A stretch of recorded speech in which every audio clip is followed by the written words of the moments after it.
well. I know it has been a while, and I'm back again with yet another video, and this is just an update on the salary and pay slips. And after requests, was requested to add insurance relief and ensure that everything also is well aligned, and then a place where you can now say whom you want to generate the salary slip for, that is for subordinates. So I believe you love this enhancement, and without much ado, let's delve in to see what is happening in the staff enhancements, in the salary enhancement. So you'll navigate to a place we call human resource. Human resource is just after the petty cash LPO. So in the human resource here, first of all, you will have to view if you have the staff details. So let's say you have already staff details, you will not need to enter the staff details. You just click edit, all right, because the edit has also been enhanced. So the edit button still looks the same as to enter details. So right now, if you remember, you don't need to enter double details, just enter once and the system will detect. So if you have entered another detail, kindly just edit that detail, don't enter again. So if it's a new staff, that's when you will, if like let's say you don't have data here completely, and you don't have data completely under view staff details. If you don't have any data here, if you have data here, edit. If you don't have any data there, then now you can now enter the details. So these are the changes that have come. Even if you edit, just make sure you edit so you don't, if you have the stuff already in the view details. But now if you, let's say you have a medical an insurance relief, let's say you've gone to KRA and they have given you a relief. Remember, they give you some certificate of relief if you just want to be safe with them. But in case you have that, because some people have, you just toggle this button. So if you are you want to start using pay slips, if you want to start, this is the first time you're starting using pay slips and you don't have the data, you have not entered any staff details here, kindly start by entering staff details. But if you've already entered the staff detail, like for this case, I've already entered staff details for this test account, okay? So already I've entered the staff details. But if you've not entered staff details, you'll have to enter staff details for every staff. You'll need to know their name was already in the system, so you'll add the names here. If you don't see them, you can add them as users, but add them as CDWs. You see them here.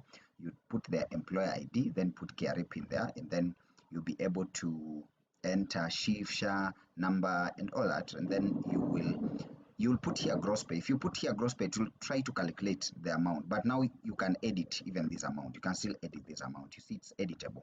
You can, in case the calculation is wrong, you'll just do a manual edit to say pay after relief. Remember, this is the pay you enter here is after you get the relief, so it automatically calculates minus the relief.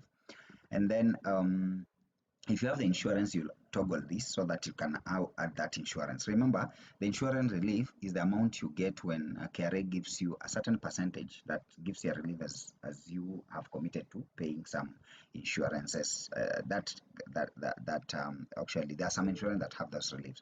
So you'll put it here, all right, that amount there, and then now, after putting that amount here, that will be the relief that you get. Remember, this is not the insurance money that you pay; it is the relief that you get from KRA. So the KRA is the one who tells you how much they are giving you as relief. Then after that, you'll have to add housing levy here. If you don't have housing levy, you'll add housing levy here. If you have help, you'll just continue adding. You'll continue adding. If you have help, you'll continue adding the deductions that come also, those that are deducted from your pay slip.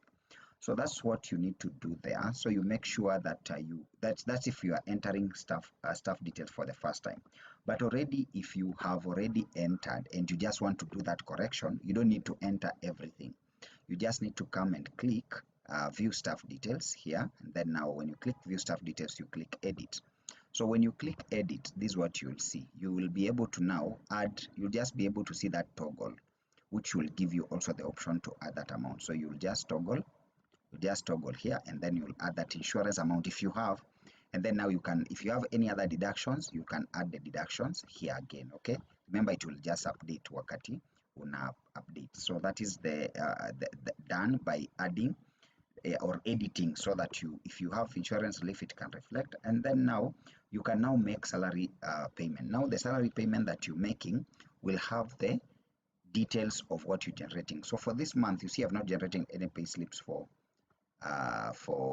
this December, the ones that we, let's say you're generating for last month. So here is the enter payment date, but this payment date is the month that you worked for. It's not like the siku imeandikwa kwa check ndio unaweka hapa, hiyo siku iliandikwa kwa check ndio unaweka hapa, right? Ndio unaweka hapa. But remember, it should be that month you've worked, because if you say in December, it will show December. So let's say if I generate, if I'm earning December, if I'm earning in November, I just need to generate here. I just need to click generate. You don't need to do anything, just need to generate. But now here, you need to come here and pick November. You see now, November is here, because that's the month you got paid. Right now, we've just started the month. So unless the Swako very friendly, gives you salary and the first day, that's okay. But here, once you do that, you just come and click print, and you'll see a very nice printout of salary payment that has been made for this. And this you can take to the bank, and it will be very good. Okay, you can see how decent it is, this pay slip. That's very decent, very organized. So you just print and sign and ensure that everything is well captured. And if you have insurance relief, for example, if I had added insurance relief, it will be here, and it will subtract from my it will add now. You see there's a relief you get, so that relief is added to your net pay. So let me know if you have any you need any clarification on that. But also for subordinate stuff, here is where we need also, I've been getting a lot of requests as well. So you will view if you have any subordinate stuff. For me, I don't have subordinate stuff. You see here, I don't have any subordinate stuff. So what do I do? For subordinate stuff, you need to enter their details. Let's say, for example, I have a cook. This cook is testing a cook. Let's say it's testing cook. And then payment type, they're paid per wages, program day. And then wage amount is 800. Let's say, for example, 800 per day. Their phone number, let's just guess this phone number here. This is just a dummy phone number that we put it here. And then now we'll say staff ID number. This is their national ID number. So you just put any figure there, depending on what the details they have. Then chief, if they don't have, you just say 0. Okay, if they don't have, you just say 0. Serving us, you say cook. You can say project cook. Okay, and then now you have the bank name where the money is being banked to, and then the account number can be here.